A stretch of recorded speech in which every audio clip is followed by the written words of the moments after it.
मेरा नाम नबील है। मेरी उम्र 25 साल है। मेरी अभी तक शादी नहीं हुई थी। हम लोग पंजाब के एक गांव में रहते हैं, जबकि मेरा भाई फहीम रावलपिंडी गौहर मंडी में रहता है। मेरे बड़े भाई फहीम की शादी को 6 महीने हो गए थे। भाई ने कि मुझे कारल किया और कहा कि नबील तुम रावलपिंडी आ जाओ, मैं तुम्हें नौकरी लिखवा दूंगा। फिर मैं तैयारी करके भाई के घर पर रावलपिंडी पहुंच गया। मेरी भाभी जिनकी उम्र 23 साल थी, जिनका नाम फाखिरा था। मैं जैसी पहुंचा तो मैंने भाई को सलाम किया। भाई ने मुझे गले से लगाया और भाभी को भी सलाम किया। और फिर मेरे बड़े भाई फहीम भाई कहने लगे कि फाखिरा जो मेरे भाई के लिए नाश्ता वगैरह का इंतजाम करो। मेरी भाभी कहने लगी, फहीम आप परेशान मत हो, आखिर नबील मेरा देवर है, मैं ठीक से उसकी मेहमान नवाजी करूंगी। भाई कहने लगी कि मैं जा रहा हूँ जॉब पर, तुम आराम से नाश्ता करो और फिर आराम करो। मैंने अपने ऑफिस में तुम्हारी बात चलाई है, वो चल तुम्हारी इंटरव्यू के लिए बुलाएंगे। मेरे भाई वाटर बोर्ड में मुलाजिम थे और अच्छी पोस्ट पर थे। 1 लाख से ज्यादा उनके साइली थे। फिर भाई चले गए। मैं विश्रूम चला गया। हाथ मुंह धोकर वापस आया तो भाभी नाश्ता बनाकर आ गई थी। भाभी ने मेरे सामने नाश्ता रखा और फिर कहने लगी कि हाँ नबील तुम ये नाश्ता करो, मैं तुम्हारे लिए चाय बनाकर लाती हूँ। और फिर थोड़ी देर के बाद भाभी चाय बनाकर ले आई और फिर हम दोनों बैठकर बातें करते रहे और चाय भी पीते रहे। भाभी मेरी उम्मी अपूर दूसरे छोटे बहन भाइयों के बारे में पूछ रही थी।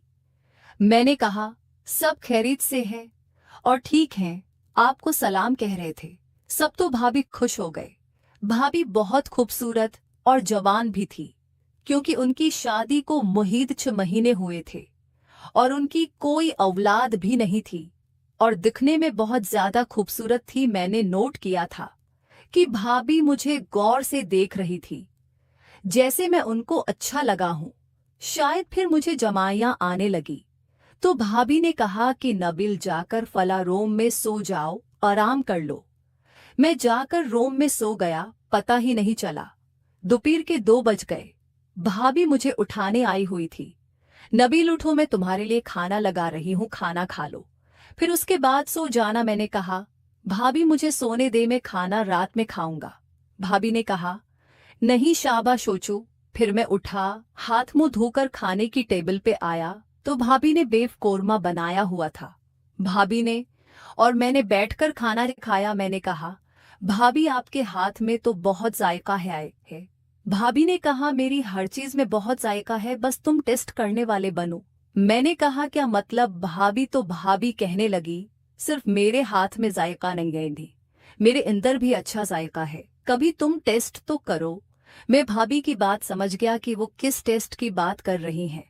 मैंने कहा भाभी क्यों नहीं? भाभी ने कहा अभी तो तुम यहाँ बहुत सारे दिन रहोगे, आराम से मैं तुम्हें टेस्ट भी करवाऊंगी। और फिर मैं अपने रूम में आकर दोबारा सो गया, जो रूम मुझे भाभी ने दिया था। शाम में भाई भी आ गया और मैं भी उठाकर फ्रेश होकर बाहर आ गया और भाभी ने चाय बनाई हुई थी। हम तीनों ने बैठकर चाय पी और भाई बाकी दार वालों के बारे में पूछ रहे थे। अब वो रमी के बारे में पूछ रहे थे। मैंने कहा भाई सब खैरियती हैं और आपको सलाम कह रहे हैं। भाई ने सलाम के जवाब दी और कहा कि 2 दिन बाद तुम्हारा टेस्ट है, रेडी रहना। मैंने कहा भाई मैं बिल्कुल तैयार हूँ। भाई कहने लगे कि आज मैं बहुत थका हूँ और आज तो दिल चाह रहा है कि नींद की गोली खा के सो जाओ और फिर आगे। 10 बजे हम लोग खाना वगैरह खाकर अपने अपने कमरों में चले गए। भाई ने नींद की गोलियां खाई और सो गए। भाई मुझे पानी देने के बहाने मेरी कमरे में आई और कहने लगी कि नबी रात को 1 बजे मैं तुम्हारे कमरे में आऊंगी। आज तपीर को मैंने तुम्हें बताया था कि मैं तुम्हें अपना टेस्ट करवाऊंगी। मैंने कहा जी भाई मैं आपको इंतजार करूंगा। फिर भाई मुझे पानी की बोतल देकर चली गए। आज क्योंकि सारा दिन में सोता रहा तो मुझे रात को नींद नहीं आने वाली थी और फिर भाई का टेस्ट जो करना था तो नींद तो वाकई मेरी अड़ गई थी। फिर मैं रात के 1 बजने का इंतजार करने लगा और फिर बाल आखिर रात का 1 बज गया। मैंने दरवाजे को कंडी नहीं लगाई थी। तकरीबन 5 मिनट गुजरे थे कि दरवाजा हल्का सा खोला। मैंने देखा भाई बिल्कुल तैयार होकर मेरी कमरे में आ रही थी। उन्होंने हल्का सा मेकअप किया हुआ था और नीले कलर का ड्रेस पहना हुआ था जिसमें वो क़यामत लग रही थी। भाई मेरे पास आकर बैठ गया।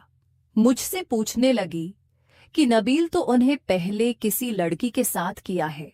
मैंने कहा नहीं भाई, मैंने कभी नहीं किया, मुझे इस चीज का बिल्कुल भी तजर्बा नहीं है। भाई ने कहा तुम परेशान मत हो, जैसे जैसे मैं कहती जाऊं वैसे वैसे तुम करते जाओ और आखिर मैं तुमसे पूछूंगी कि बताओ मेरा टेस्ट कैसा लगा। तो मैं फिर भाई ने अपना दुपट्टा अत्ता कर रख दिया। मेरा इस तरह से सब कुछ हटाना शुरू हो गई और फिर मेरा सब कुछ हटा दिया। भाई ने